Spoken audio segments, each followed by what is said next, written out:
آپ سے نکاح کا فیصلہ کر لیا اور اپنی سہیلی نفیسہ بنت منیہ کے ہاتھ رسول اللہ کو نکاح کا پیغام بھجوا دیا۔ رسول اللہ کے حضرت ختیجہ سے نکاح کے حوالے سے ایک پہلو ملحوظ رہنا چاہیے، جسے حضرت ختیجہ سلام اللہ علیہ کی طہارت و نزاہت اور رسول اللہ صلی اللہ علیہ وآلہ وسلم کے ساتھ نکاح میں رغبت کی وجہ آشکار ہو جاتی ہے۔ چنانچہ بعض روایات سے یہ بات معلوم ہوتی ہے کہ حضرت ختیجہ رضی اللہ تعالیٰ عنہا کی چچا زاد ورقہ بن نوفل، جو زمانہ جاہلیت میں ہی نصرانیت قبول کر چکے تھے اور عبرانی زبان بھی جانتے تھے، اور انجیل عبرانی میں پڑھ کر اپنے اقربا کو اس کی روشنی میں واعظ و نصیحت بھی کرتے تھے اور ایک آخری نبی کے آنے کی بشارت بھی سناتے تھے۔ عمر کے اعتبار سے یہ بزرگ تھے اور ختیجہ ان کی یہ نصائح اور سچے نبی کی بشارت بہت شوق اور رغبت سے سنتی تھی۔ نیز یہ بھی سنتی تھیں کہ اس نبی عظیم الشان کی نبوت کا زمانہ قریب ہے، اور اس حوالے سے انہوں نے ورقہ بن نوفل سے کافی کچھ سن رکھا تھا۔ چنانچہ رسول اللہ کی صداقت و دیانت اور دیگر صفات کمال کا ذکر سنا اور ورقہ بن نوفل کی بتلائی ہوئی بعض علامات نبوت آپ میں پائیں، تو انہوں نے اپنے غلام میسرہ کے ساتھ رسول اللہ کو مال تجارت دے کر اسی لیے بھیجا کہ آپ کے تجارتی و مالی معاملات اور سفر میں آپ کے اخلاق و عادات کا مزید مشاہدہ کر سکے۔ اسی لیے بعض روایات میں ہے کہ انہوں نے غلام کو ہدایت کی تھی کہ سفر کے تمام واقعات نوٹ کرے اور واپسی پر پوری تفصیل بتائے۔ اسی ہدایت کی روشنی میں غلام نے آپ کی برکت وغیرہ کے حوالے سے جن کمالات کا مشاہدہ کیا وہ سب تفصیل بتا دی۔ اسے حضرت ختیجہ کا ظن غالب ہو گیا کہ اللہ کے آخری رسول یہی ہے، اور انہوں نے یہ سوچا کہ اس سے بڑی سعادت کیا ہوگی کہ آپ کی زوجیت کے رشتے سے منسلک ہو جاؤں۔ چنانچہ صدیقہ طاہرہ و مطہرہ ام المومنین حضرت ختیجہ نے بالا واسطہ آپ کو پیغام نکاح بھیج دیا۔ آپ کے چچا حضرت حمزہ رسول اللہ کے ساتھ حضرت ختیجہ کے والدین خولید بن اسد کے پاس رشتہ لے کر آئے۔ وہاں مطابق روایات ابن اسحاق، جبکہ مبرد دیگر کے قول کے مطابق حضرت ختیجہ کے والد کا انتقال ہو چکا تھا۔ حضرت حمزہ رشتہ لے کر حضرت ختیجہ کے چچا عمر بن اسد کے پاس تشریف لائے۔ رشتہ طے پانے کے بعد نبی آخر الزمان صلی اللہ علیہ وآلہ وسلم اور حضرت ختیجہ کے نکاح کی تقریب حضرت ختیجہ کے گھر میں منعقد ہوئی۔ رسول اللہ صلی اللہ علیہ وآلہ وسلم ختیجہ بنت خولید رسول اللہ صلی اللہ علیہ وآلہ وسلم کی شام سے واپس آنے کے بعد حضرت ختیجہ مکمل طور پر شادی کے لیے رضامند تھی، لیکن مسئلہ یہ تھا کہ کیسے حضور اکرم تک یہ پیغام نکاح پہنچایا جائے، کیونکہ عرب کے رواج کے مطابق پیغام نکاح مرد دیتے تھے نہ کہ عورتیں۔ آخرکار جناب ختیجہ نے اپنی سہیلی نفیسہ بنت منیہ کو اپنے گھر بلایا اور اسے درخواست کی کہ حضرت محمد کی خدمت میں جا کر حضرت سے رشتہ ازواج قائم کرنے کے لیے ان کے ارادے کو بیان کرنے کے ضمن میں جس طرح بھی ممکن ہو سکے حضرت کی نظریے کو حاصل کرے۔ نفیسہ نے حضرت محمد سے اس وقت ملاقات کی جب آپ کعبہ کا طواف بجا لانے کے بعد لوٹ رہے تھے۔ نفیسہ نے حال احوال پوچھنے کے بعد آپ سے سوال کیا، اے محمد، آپ شادی کیوں نہیں کرتے؟ حضرت نے جواب میں فرمایا، خالی ہاتھ شادی نہیں کی جا سکتی ہے۔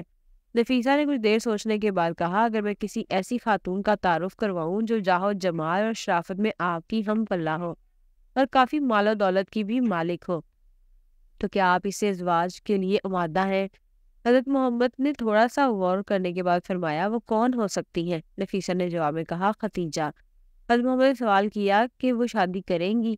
میں نے تو سنا ہے کہ بہت سے لوگوں نے ان کو خواستگاری کی ہے اور انہوں نے ان سب کو انکار کیا ہے۔ اگر وہ راضی ہیں تو میں متفق ہوں اور راضی ہوں۔ نفیسہ فوراً جواب ختیجہ کے گھر پہنچی اور انہیں حضرت محمد کے ان کے ساتھ شادی کرنے کی رضامندی اور ان سے ازواج کی اپنی دلچسپی اور رضامندی کے بارے میں اپنے چچا ابو طالب، عباس اور ابو لہب کو آگاہ کیا۔ ابو لہب نے کہا، میرے بھتیجے، ہمیں عربوں میں بدنام نہ کرنا، تم ختیجہ کے لائق نہیں ہو۔ حضرت کے چچا عباس اپنی جگہ سے اٹھ کر کھڑے ہوئے اور ابو لہب سے تیز لہجے میں مخاطب ہو کر کہا، تم ایک پست آدمی ہو، ختیجہ میرے اس بھتیجے کے بارے میں کون سا اعتراض کر سکتی ہے؟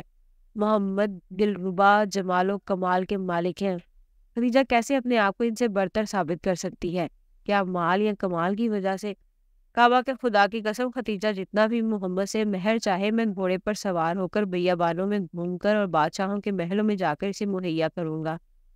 جناب ابو طالب اپنے بھائیوں سے صلاح مشورہ کرنے کے بعد نتیجے پر پہنچے کہ سب سے پہلے ضروری ہے کہ جناب ختیجہ کا نظریہ اور ان کی طرف سے ممکنہ شرائط معلوم کی جائیں اور اس کے بعد کوئی فیصلہ کیا جائے۔ اس کے بعد انہوں نے پیغمبر اکرم کی پھوپھی صفیہ کو ختیجہ کے پاس بھیجا تاکہ بلا واسطہ ان سے گفتگو کر کے اس سلسلے میں ان کے نظریے کے بارے میں آگاہی حاصل کرے۔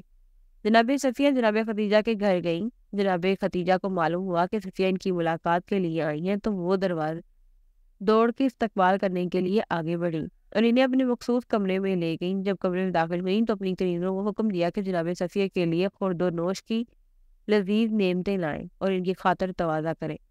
جناب صفیہ نے کہا، میں کھانا کھانے کے لیے نہیں آئی ہوں بلکہ میں اس لیے آئی ہوں کہ جان لوں کہ جو کچھ میں نے سنا ہے وہ سچ ہے یا نہیں۔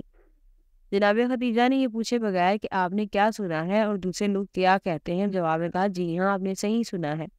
وہ عورت خوش قسمت ہے جو محمد کی شریک حیات بنے، کیونکہ محمد ان کے لیے فخر و مباحیت کا سبب ہے۔ میں محمد کی عظمت اور شخصیت سے واقف ہوں اور ان کے ساتھ زندگی گزارنے کو اپنے لیے سعادت اور ایک عظیم فخر سمجھتی ہوں۔ ان کا مہر بھی میں اپنے مال سے ادا کروں گی۔ جناب صفیہ نے جناب ختیجہ کو دو ٹوک الفاظ میں جواب سن کر خوشی اور مسرت میں کہا، اے خدیجہ، خدا کی قسم، آپ محمد سے محبت کرنے میں حق بجانب ہیں۔ ابھی تک کسی آنکھ نے آپ کے محبوب کی مانند کسی نور کو نہیں دیکھا اور کسی کان نے ان کے کلام سے شیرین تر کلام نہیں سنا ہے۔ اس کے بعد جناب صفیہ نے حضرت ختیجہ سے رخصت لی اور مسرت و شادمانی کی حالت میں جناب ابو طالب کے گھر کی طرف لوٹی، جہاں پر بنی ہاشم کے بزرگ افراد ان کا انتظار کر رہے تھے۔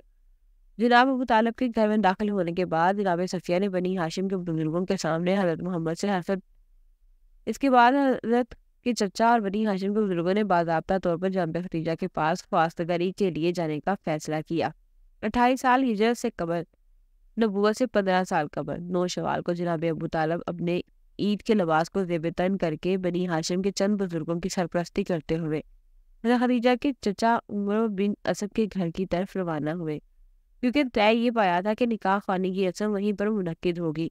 تواضع اور مہمان نوازی کے بعد سب سے پہلے جناب ابو طالب نے خدائے سبحان کی وحدانیت اور مکہ محمد کی عظمت کے بارے میں خطبہ پڑھا۔ خطبہ پڑھنے کے بعد مہر کے بارے میں گفتگو ہوئی۔ حضرت ختیجہ کے مہر کے بارے میں مختلف اقوال نقل کیے گئے ہیں۔ ابن عباس نے ختیجہ کا مہر 12 اوقیہ ذکر کیا ہے، جبکہ سیرین ابن حشام میں ہے بکرا ذکر کیا گیا ہے۔ مہر دینے کا وقت آیا تو ختیجہ کھڑی ہوئی اور اپنے چچا عمرو سے فرمانے لگی، ممکن ہے دوسرے مسائل میں آپ اختیار رکھتے ہوں، لیکن یہاں پر خود مجھے اختیار ہے۔ اس کے بعد کہا، اے محمد، میں نے اپنے آپ کو آپ کی بیوی قرار دیا اور مہر بھی میں نے اپنے ہی ذمے لے لیا۔ جناب ابو طالب نے ہزار سے مخاطب ہو کر کہا، گواہ رہنا کہ خدیجہ نے محمد کو اپنے شوہر کے عنوان سے قبول کیا اور مہر بھی اپنے ہی ذمے لے لیا۔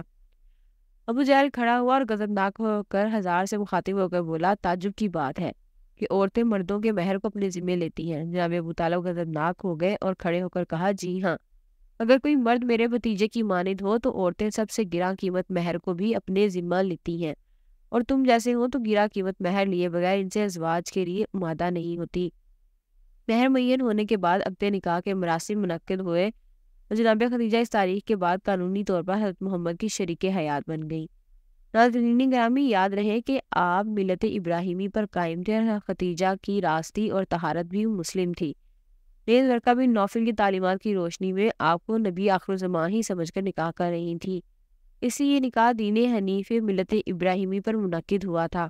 عقد کی تقریب ختم ہونے کے بعد تمام مہمان اٹھ کر اپنے اپنے گھروں کو چلے گئے۔ رسول اللہ بھی اپنے چچا ابو طالب کے ساتھ گھر جانے کے لیے کھڑے ہوئے۔ جناب ختیجہ چونکہ جانتی تھی حضرت محمد کا اپنا کوئی گھر نہیں ہے، اس لیے حضرت کی طرف مخاطب ہو کر کہا، اپنے گھر کی طرف آئیے کہ میرا گھر آپ کا گھر ہے اور میں بھی آپ کی کنیز ہوں۔ اس کے بعد حضرت سے مخاطب ہو کر کہا، اے محمد، اپنے چچا ابو طالب سے کہہ دیجئے کہ 10 اونٹ ذبح کریں اور لوگوں کو دعوت کر کے کھانا کھلائیں۔ جناب ابو طالب نے 10 اونٹ ذبح کیے اور مکہ کے لوگوں کو کھانا کھلایا۔ اس طرح اس ولیمے کے ذریعے حضرت محمد کی عقد و شادی کی تقریب اختتام کو پہنچی۔